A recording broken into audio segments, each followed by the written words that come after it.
Which was the first company that developed the personal computers? This is a typical question that would be posed in the basic computer classes in schools. Well, the answer mostly would be Microsoft. Wait a minute, is it Microsoft really? A person who has well read the history and evolution of computers would say Apple for the above question. Is it Apple really? Again, a person who is a perfect computer historian would answer Xerox for the above question. Yes, it is. Yes, it is. It is Xerox who developed the prototype for the first personal computers way back in 1973.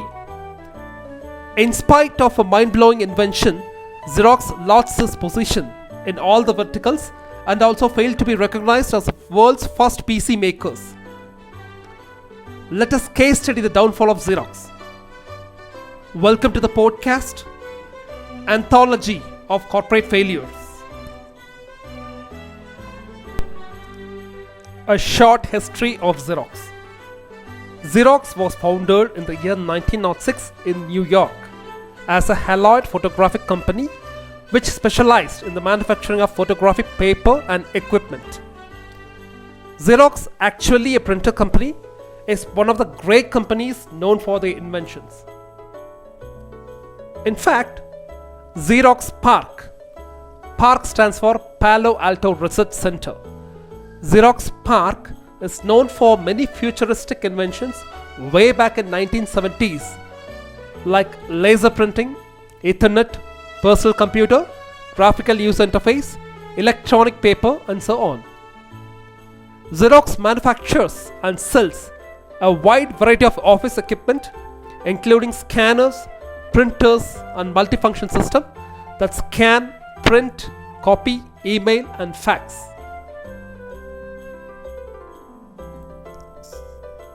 When Xerox was successful with the production of printing machines coupled with high revenue, they tried their hands on developing an instrument which actually would help them to automate the office desk.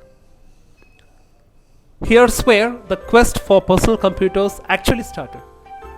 Hence, they were successful in developing the world's first prototype of personal computer in 1973, and they named it as Xerox Alto. Now comes the funny part. Imagine anyone with the greatest invention of the 20th century in your hands and giving it away, just giving it away because you don't know what to do with it. Xerox just did that with Xerox Alto. The Xerox management did not understand what they had, and just couldn't see what the future of computer technology would be. The reason being that they were more confident about paper and prints and never foresaw the future. Now, here comes the climax.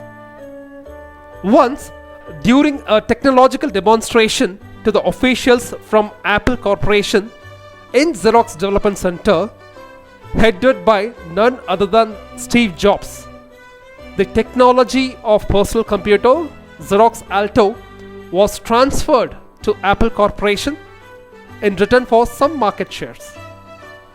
Thus, Xerox brought down the curtains of a PC revolution which it could have otherwise spearheaded.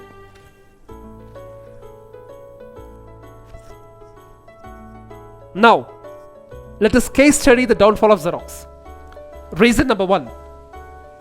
Xerox was overconfident on its current technology and its products. As you people may know, 1970s and 80s is the era of papers. You go to any office, you find tables and papers. Xerox owned 95% of the patents on printing technology in the early 1970s and did not forecast a changing business landscape. World moving towards a paperless world and the digital business is something that the power corridors of Xerox did not predict. Xerox was confident about their running product of printers and thought that the world is going to print forever.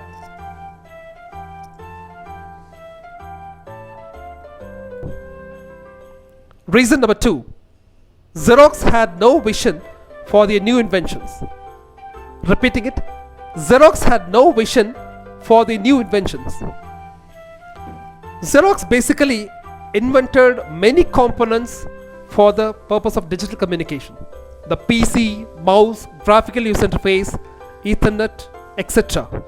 In spite of having such beautiful products, it was not able to see how any of these innovations could change the world forever, which had actually happened, unfortunately.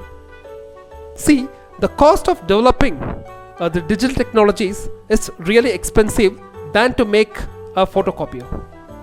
Hence, Xerox made multiple photocopiers and concentrated only on the printing market, and it was just managing the cash flow.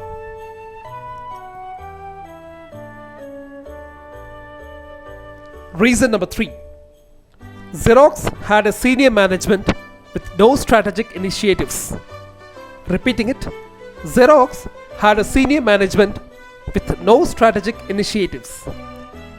Though shared a basic belief that Xerox needed to reinvent itself to succeed in the digital age, the senior management failed to implement it with the required pace in 80s and 90s. Xerox management did fail to recognize the new technologies that would replace and improve the Xerox copy technology. The sad and unfortunate part is that Xerox invented most of the universal and the mind-blowing technologies, and they clearly failed to use it. Summarizing the reasons for the failures once again. Reason number 1. Xerox was overconfident on its current technology and its products. Reason number 2. Xerox had no vision for the new inventions. Reason number 3. Xerox had a senior management with no strategic initiatives. And here comes the learning part. What did we learn, or what do we learn? Corporates need to have a vision for their products. Corporates will need to have a senior management who can foresee and strategize.